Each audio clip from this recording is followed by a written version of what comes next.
آج ہم ایک بہت ہی مشہور قصے کا جائزہ لے رہے ہیں، ہاروت و ماروت کا، جو ذرائع ہمارے پاس ہیں ان کی روشنی میں بات کریں گے۔ اس میں قرآن میں جادو کا ذکر، اس کی ممانعت اور وہ حضرت سلیمان علیہ السلام پر جو الزامات لگے تھے وہ پس منظر بھی دیکھیں گے، اور مقصد یہ ہے کہ اس واقعے کے اہم نکات اور خاص طور پر جو آزمائش والا پہلو ہے اس کو سمجھا جائے۔ جی بالکل، اور یہ سمجھنا میرے خیال میں بہت ضروری ہے کہ یہ قصہ اصل میں ایک آزمائش کے بارے میں ہے، اور یہ آزمائش صرف انسانوں کی نہیں تھی، بلکہ کچھ روایات کہتی ہیں کہ یہ خود ان فرشتوں کے لیے بھی تھی جو انسانی شکل میں آئے تھے۔ اچھا، تو یہ بات آتی ہے ذہن میں کہ فرشتوں کو انسانی روپ میں بابل بھیجنے کی ضرورت ہی کیوں پیش آئی؟ کیا وجہ تھی؟ ذرائع کیا بتاتے ہیں اس بارے میں؟ دیکھیں، اللہ تعالیٰ نے انہیں بھیجا تھا ایک امتحان کے طور پر۔ وہ لوگوں کو جادو سکھاتے تھے، مگر سکھانے سے پہلے صاف صاف بتا دیتے تھے۔ وہ خبردار کرتے تھے کہ بھئی دیکھو، ہم تو محض آزمائش ہیں، اچھا۔ لہٰذا تم کفر میں مبتلا نہ ہونا۔ اور یہاں کفر سے مراد غالباً یہی تھی کہ اس علم کو غلط استعمال نہ کرنا، خدا کی نافرمانی میں، شر پھیلانے میں۔ جی، یہ تو تھوڑی عجیب سی بات نہیں لگتی کہ خود ہی سکھا بھی رہے ہیں اور پھر منع بھی کر رہے ہیں؟ یہ تو تضاد سا لگتا ہے۔ لوگ کیوں سیکھتے تھے پھر جب ان کو منع کیا جا رہا تھا؟ جی، یہی تو اصل آزمائش تھی۔ دیکھیں، کچھ لوگ تو سن کر سمجھ کر باز آ جاتے، لیکن بہت سے لوگ تھے جو آپ کہہ لیں تجسس کی وجہ سے، یا کوئی دنیاوی فائدہ حاصل کرنے کے لیے، یا پھر غلط نیت سے۔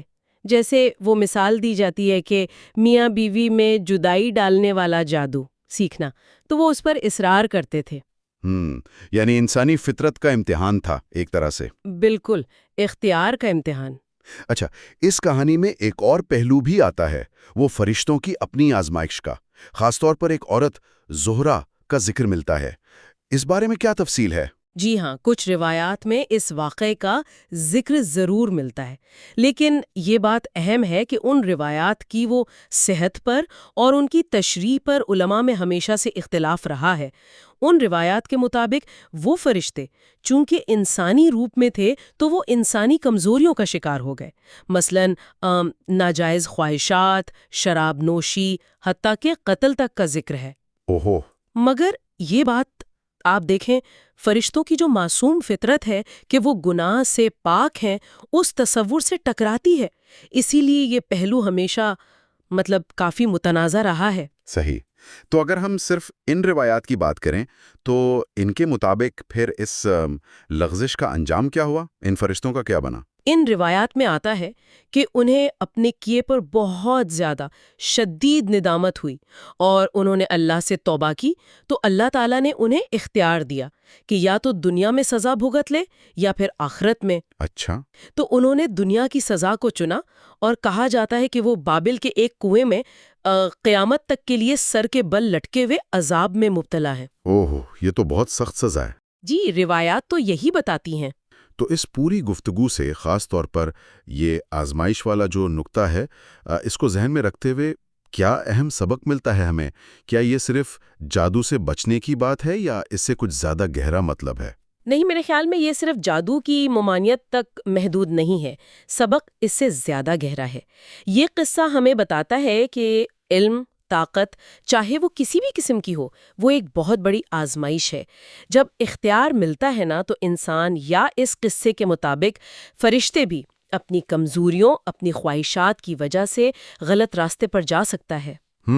تو یہ اس ذمہ داری کو واضح کرتا ہے جو ہر قسم کی طاقت اور علم کے ساتھ آتی ہے، اور یہ سبق آج بھی اتنا ہی اہم ہے، چاہے وہ ٹیکنالوجی کا غلط استعمال ہو یا معلومات کا غلط استعمال۔ بالکل صحیح کہا۔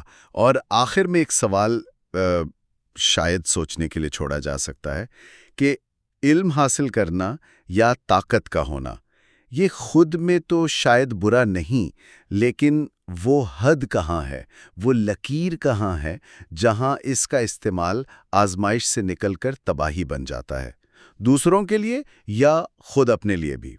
اور اس باریک لکیر کو پہچاننا اور اس پر قائم رہنا، یہ کتنا مشکل ہو سکتا ہے۔